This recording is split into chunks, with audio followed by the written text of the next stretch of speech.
RIZN, have you ever flat out disobeyed your parents? Like, do you have any amazing stories just disobeying your parents? I'm sure you guys all do. I would never do that now, of course, but when I was younger, I have my stories. There's this one time my mom, she used to make these like meatloaf muffin things. They were so nasty. They were like, I despised them. And after like a week of her just making these meatloaf muffins, I'd finally had enough. So one night we're just eating our dinner. She makes the meatloaf muffins. I decided to discreetly put the meatloaf in my pocket. I don't know what I was wearing. Hopefully it wasn't jeans. Put the little muffin in my pocket, and then I excused myself to go to the bathroom. I go to the bathroom, do my business, top it off with a little meatloaf muffin. I go back to the dinner table, and it all went smoothly. I thought it was home free. I thought it was good. Later that night, my parents come into my bedroom, and they ask me, they say, Aaron, is there anything you need to tell us? And I'm like, oh shoot, my heart begins to beat fast. I'm panicking. What actually I thought was happening is that they'd found this letter underneath my bed when I was in grade 3. This sounds really bad, but I kind of bullied this kid. I wrote this joke book that was just making fun of him. And then he tattletaled on me to my grade 3 teacher, and she wrote a letter home to my parents. And so I was supposed to give it to my parents, but this is 3 years later. I still had this thing under my bed. I was not giving that to my parents. I thought they had found that, so I was freaking out. I was panicking. And then, so I decided to play dumb though, because I didn't know for sure if they'd found it. So I was like, no mom, nothing's going on. Everything's good. And my dad pipes up, he says, what about the meatloaf you have floating in the toilet? Turns out my bad habit of not flushing the toilet after I go to the washroom kind of came back to bite me that day. It was kind of a weird feeling. I was half glad that they hadn't found the letter and it was just meatloaf, but I was also I was so close to getting away with that if I would have just literally pressed the lever and flushed the toilet like a normal person. But I say that despite my disobedience, I was pretty close with my family growing up. They were the closest people in my life. I love them dearly. But I remember there came a time, it was probably middle of junior high, moving into high school, when everything kind of changed. Does anyone in this room have a stuffed animal from when they were a kid or a prized baby blanket? Come on. I'm not trying to expose myself on stage, but I actually brought this little guy today. This is Blue Bear. Everyone say hi to Blue Bear. When I was a baby, my parents took me to Galaxyland. I was in the stroller though. I wasn't going on rides or anything. And they won some contest, got me Blue Bear. This is my prized stuffed animal. I slept with him every single night. And then I also have another guy here. This is Blue Blankie or Blue Blankets. And they kind of go together pretty well, I think. But I slept with these guys every single night growing up. Man, it was close. I remember though, it was probably grade 5 or 6. I went to a sleepover at my best friend's house. And we were getting ready to sleep, getting our sleeping bags in order and everything. And of course, I brought out Blue Bear and Blue Blankie to sleep with them. My friend looks at me and he goes, you still sleep with those, dude? And I felt so embarrassed. I was like, shoot. And I'm sad to say, Blue Bear and Blue Blankie slept in my backpack that night. It was sad. It's sad. I kind of went home and I was like, you know what? I don't even need to sleep with these anymore. What am I doing? I'm in grade 5. I don't need to sleep with Blue Bear and Blue Blankie. And so it didn't matter. It didn't matter that my parents had given this guy to me as a kid. It didn't matter that my grandma had knitted this for me. It now mattered more what my friends thought of me. And so ever since then, the two of them have remained stuffed in this animal bin underneath my bed with the rest of my family's outcasted stuffed animals. So that's where they've been, and they came out for some fresh air tonight. Why do I tell you guys this, though? It's not just to embarrass myself in front of all you guys, though that's always a great way to start a RIZN message. But I think that often we treat our stuffed animals kind of like our family. As kids, we rely on them. We're close to them. They're the most important things in our lives. We can't even sleep without them some nights. We go to our mom to help us sleep when there's a storm. But then we go to the sleepover of public school, and what happens? For most of us, our lives kind of become dominated now by the pursuit of approval and wanting to fit in and wanting to be like everyone else. And family just kind of doesn't really fit in that picture after a little while. And so what do? We put them in a box underneath our beds, and we kind of, stifle their voice in our lives to a certain extent.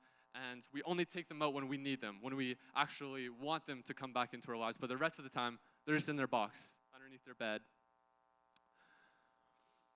And maybe that's just my story. Maybe that sounds like kind of extreme to you guys, and you're like, no, I have a good relationship with my family. Like, we're close. If that's you, that's cool. I'm happy you're here. I'd say, like, stick with that. That's such a blessing. But I do know that for all of us, culture influences us. And the voice of social approval, it's so much louder outside the home. It's so much louder at school and in our surrounding environments than it is inside of our own home. And so regardless of what kind of family background you're coming from, I think that we all feel the pressures to, at some point when we come into our teenage years, to just move on, to just grow up, do our own thing, become independent. And that independence is good. God calls us to that independence, but we often discard our family in those seasons. And family's always there. They're always going to be there, but we've stuffed away our need for them. In the book of Ephesians in the Bible, which, by the way, RIZN, the Bible, it's not just a book of rules.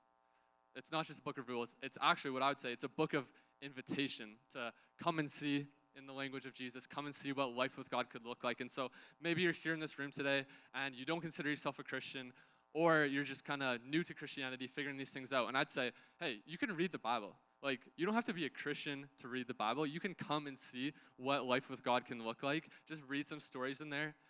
Figure some things out for your own. You don't have to be a Christian to read the Bible. But anyways, book of Ephesians in the Bible, it says, children, do what your parents tell you. This is only right. Honor your father and your mother. It's the first commandment that has a promise attached to it. So you will live well and have a long life. I know what you guys are thinking immediately. You're like, come on, dude. I thought your opening story was kind of good. The meatloaf story was funny. You have a decent shoe game going on right now. But you're really going to talk to me about obedience. Like, not cool, man. You kind of lost some vibes there, vibe points. And I know RIZN obedience isn't the most cool word to talk about. I mean, I don't even really like to talk about it, to be honest. So I'm not going to go there tonight. We're not going to go that direction. I want to go somewhere else. Obedience might not sound the most exciting, but you guys know what is exciting? God's blessing, being blessed, getting gifts. Those things are good. The Bible says here to honor your father and your mother. Why? It's the first commandment that has a promise attached to it. Let me show you guys what I mean. If you grew up in church, maybe you came through Celebration Kids. Shout out to Celebration Kids. Let's go. Anyone serve in Celebration Kids here? Come on, Thomas, Legend, all you guys too. If you don't know where to serve, and you were here last week, and you heard Ben tell you to serve in church or serve at RIZN, go serve in kids, man. It's a great place to start out. But maybe if you've grown up in church, and maybe you haven't, that's cool too, you might have heard what's called the 10 Commandments before. The 10 Commandments, I'm going to explain it to you real quick. They were kind of like these not rules, but kind of rules, guidelines for how this group of people would live their lives so that they could be represented as the people of God. Like, they could represent God. These people are called the Israelites. And just as we are Canadians, these people were from Israel, called Israelites, just like we're Canadians from Canada. Instead of Trudeau, though, they had a prime minister, and his name was Moses. Moses, he would kind of go and meet with God, and God would tell Moses how to lead the Israelites into all the things that they had for them so that, again, they could kind of represent themselves as God's people to the rest of the world, show what life with God could look like. Now, in the book of Exodus in the Bible, which is the second book, God calls Moses to climb this mountain to come and meet with him. Imagine, every time we want to get in the presence of God, we have to climb this mountain. It's like second day of RIZN camp, and you're going outside to do your devotions in the morning, but then you realize you have to climb a mountain just to be in God's presence. Like, thank God Jesus came. Am I right? 10 Commandments on this mountain were given to Moses, though, from God, and I'll read them for you. You don't have to memorize these or anything. It's not like your homework. It's not school. But number 1, do not have other gods, only the one true God. Number 2, do not have idols. Number 3, do not misuse the name of God. Number 4, observe the Sabbath day and keep it holy. Number 5, do not murder. Number 6, do not have sex with someone who is not your spouse. Sheesh, that's a weird one. Number 7, do not steal. Number 8, do not lie. Number 9, do not have greed in your heart. And finally, number 10, guess what it is? Honor your father and your mother. But wait, I missed something. It doesn't just end there. There's a second half. It says, honor your father and your mother, so that you will live a long, full life in the land the Lord your God is giving you. And so this is what it means in Ephesians, that verse we read at the start. This is what Paul is referring to when he says the first commandment in the Bible that comes with a promise is this one, to honor your father and your mother. Notice, all the other commandments are just a statement. Do not steal. Too late. I actually stole my friend's Lego minifigure once. It was the same guy who told me that Blue Bear and Blue Blankie were lame, so jokes on that guy. It's probably the same sleepover too, actually. Do not lie. Whoops. Told my mom I liked her meatloaf. That one's out too. Do not murder. Okay, phew, haven't got to that one yet. Yeah, oh yeah, sorry. Should watch my language. I'm gonna murder Tyson in 1v1 after. Oh. Got him. But notice, guys. To honor your father and your mother, it's more than just a statement. All the other ones are just these one-liners. But to honor your father and your mother, it comes with a promise. It comes with a second half. What exactly is that? A long, full life in some land? That just sounds weird. You guys are probably just hearing you want Doritos and a dub at this 1v1 tournament. Hello. But what the Bible is referring to here, this land, it's called the Promised Land. So the Israelites, they're kind of like us Canadians. We're the people of God in this scenario. And then imagine God's like, okay, you Canadians are going to go take over the entire United States of America because that is the promised land of blessing that I have in store for you guys. So you guys just march right in there and take it. This is kind of what's happening in this scenario. The Israelites are going to go take this land called Canaan. Everyone say Canaan. And so the Israelites, they're on this trip. They've received the 10 Commandments, including the one to honor your father and your mother. On the road trip, they're really not enjoying it though. They're kind of complaining the entire time that they're hungry. Everyone else does this on a road trip too. Like, Mom, do you have any snacks? Can we stop at A&W? And then they're complaining about the leadership. Like, Moses, are we there yet? Come on, man, it's taking so long. And they're so focused on what they want, so focused on their feelings that they're forgetting that they're literally marching into this promised land of blessing that God has for them. Like, it's literally like you're marching into Christmas Day. Why are you complaining, man? Just, it's a blessing. But finally, they get to the border of Canaan. And the Israelites, and this time you can't just like show your vaccine pass and walk across the border. You actually have to scout out the other surrounding area because there's probably an army that you're going to be coming up against. And so the Israelites, they send out their spies. Remember, at this time, God has already guaranteed to them. He's already promised that they're going to take over the land, that this is a guarantee. It is a promise from God. But yet, when the spies come back, only 2 of them actually believe that they can take it over. The rest of the 10, there was 12 in total, the other 10 were filled with disbelief. They forgot the promise that God had for them. And so what happens is the Israelites ended up wandering in the desert, wandered up in exile for 40 years. That they were one step away from walking into that blessing that God had for them. And instead, they ended up lost and in exile. That's tough, man. It's a tough place to be. Imagine being the Israelites. Could never be us. But I want to look for a second at the word exile. What is exile? It means to be separated from your country or your home. That's what exile means. So God was looking to bless the Israelites with this new home. It was going to be a nice place to live. It was a blessing for them. But because they didn't honor the promise that God had made, they ended up in an exile of separation from that home. And the thing is, RIZN, some of us tonight in this room are also living in exile, living in separation from our home. You might live in your house. You might be physically present there. But there's maybe a separation between you and your parents. Maybe there's a spiritual disconnect. Maybe you're far from your siblings and you haven't had a good relationship for a while and you're living in exile there. I know because I've been there. I wandered in exile for, thank God, not 40 years, but 3 long years in high school where I wasn't honoring my parents. To be honest, I just thought most of what they said was wrong. And I didn't think that they understood me or my life. Like, Mom, if you just understand me, classic. Like, if you just knew what I was going through. I remember my dad, he'd take me on like 2-hour-long walks and just ask me questions about the deeper things in life. He just wanted to get to know me, wanted to know what was going on in my life. And I just respond with a typical teenage guy answer like, yep, I don't know. Sure, Dad, can I get back to Snapchat? Can I talk to my friends? That was my attitude. And another time, my parents literally forced, and I mean, like forced as in if I was gonna eat in that place again, they forced me to go to RIZN Youth with my sisters, and we fought. I was not really having it. I was kind of closed off to that at that time, but I ended up going because, again, I was the only ride my sisters had. I remember we pulled up to RIZN.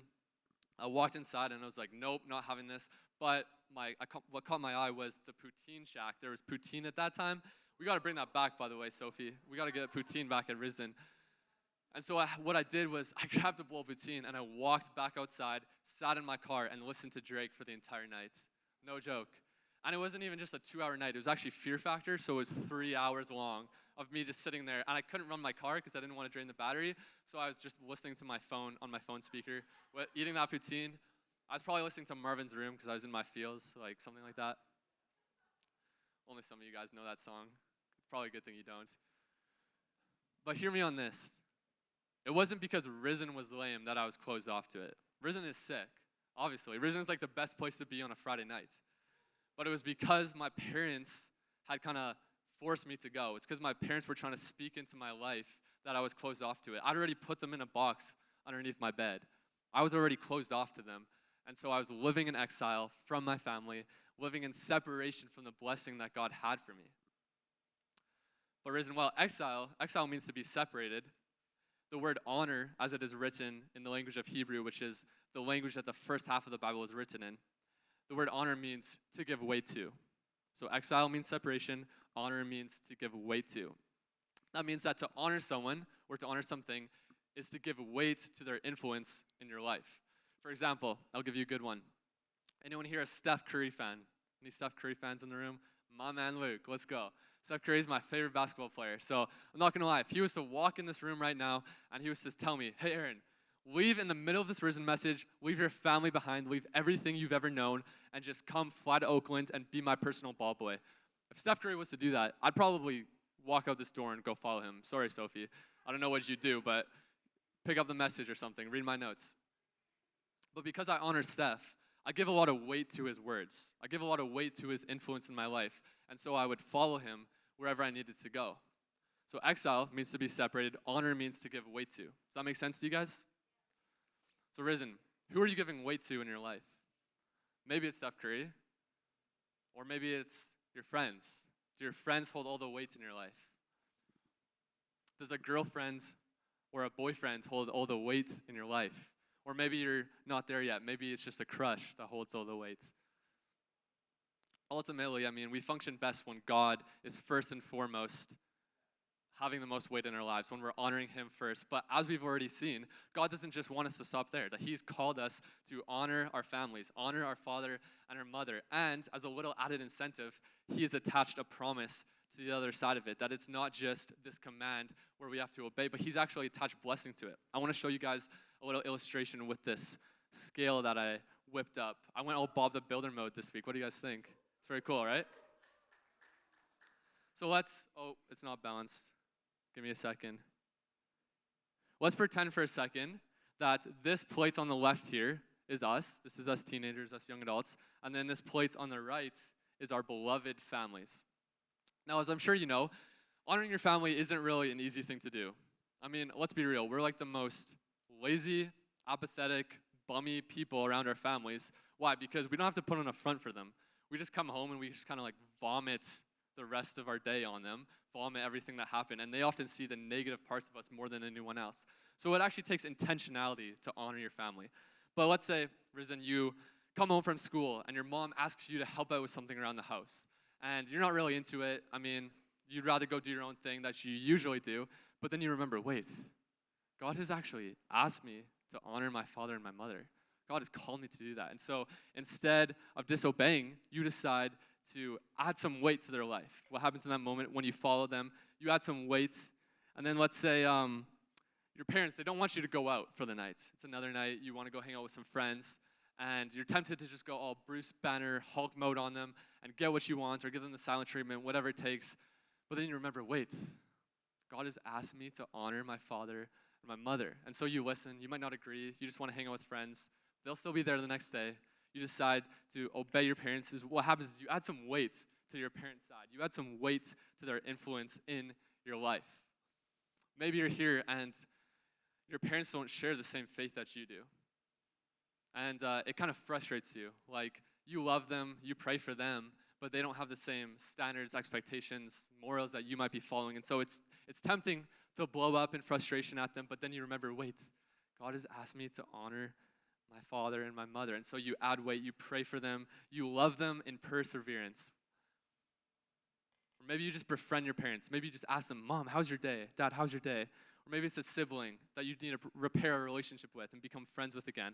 Watch what happens as you begin to add weights. You're not just living a single time, not just honoring a single time, but you're living a life of genuine honor and love for your family. What happens is pretty soon, the balance begins to shift on the scale. The balance begins to shift. As you honor your parents, God begins to honor you. As you sacrifice for your family, God lifts you up. As you obey God's commands, He actually delivers you into the promised land of blessing that He has promised for you. And see, we all want to receive blessings in our life. Like everyone here, like I said before, loves gifts, loves receiving things. But oftentimes, receiving blessings from God, it's actually less about Him and more about us. Like, are we actually in a place to receive that blessing? If we were to receive that blessing, would it produce the kind of fruits that God is looking for in our lives? And what happens when we add weight to our family, when we add weight to our parents, is we actually free ourselves from the temptations of the world, from the pride, from the selfishness, from the isolation. We free ourselves from those things to receive more of the blessing that God has for us. And so that's where God's promises come into our lives. I want to make this real memorable for you guys today, RIZN. So I'll just say this. When you add the weight, God can put blessing on your plates. Can you guys say that with me? When you add the weight, God can put blessing on your plates. That's good. We've closed a lot of our series as we've been working through the big Uncomfy coach.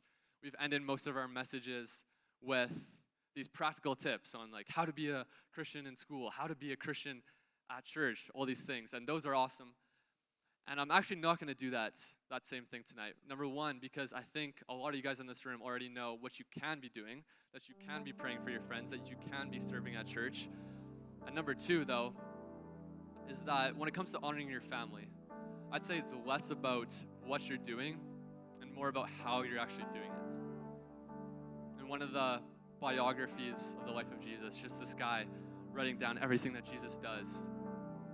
Jesus, he's asked, of all of the 10 commandments, which one is the most important? These guys are just trying to find a loophole to following God. Like, man, I've already messed up on the lying one, on the stealing one, so hopefully it's just like, do not murder, and then I can walk with God or something like that.